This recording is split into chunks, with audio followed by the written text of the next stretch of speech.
Hi, I interviewed a long-term English learner that is a friend of mine that I met on the soccer field speaking Spanish with, and he's from Colombia, and he came to the U.S. in 2007 when he was 20 years old, and he started off taking English as a second language classes when he first came here at a community college, but stopped as he began taking classes like history and engineering because they were too demanding and if too demanding on his reading and writing skills.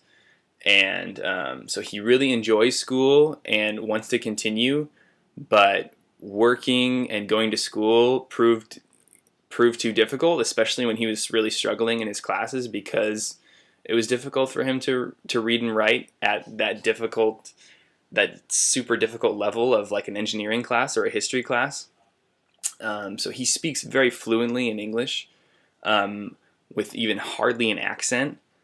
Nothing that would make you think that he's still learning English. But reading and writing is something that he still struggles with to this day.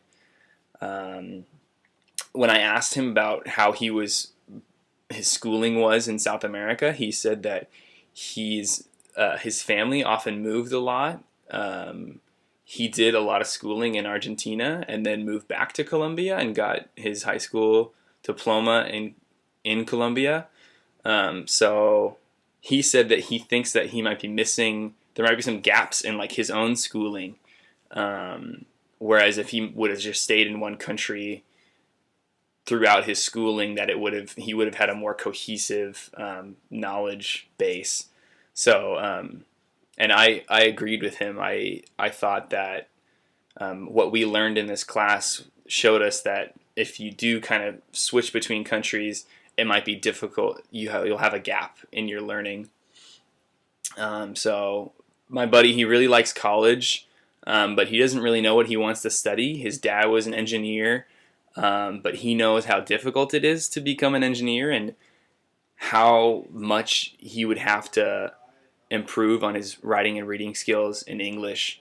So he took a break from college quite a few years ago, and he's really trying to get as many chances as he can to read, to write, and to speak.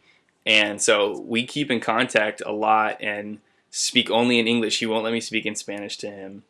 So he's really trying to motivate himself and do what he can to learn English and get back and finish his bachelor's degree so he can pursue whatever it is he chooses to do, if it's engineering or something else. So yeah, I wish him all the best of luck. Thanks.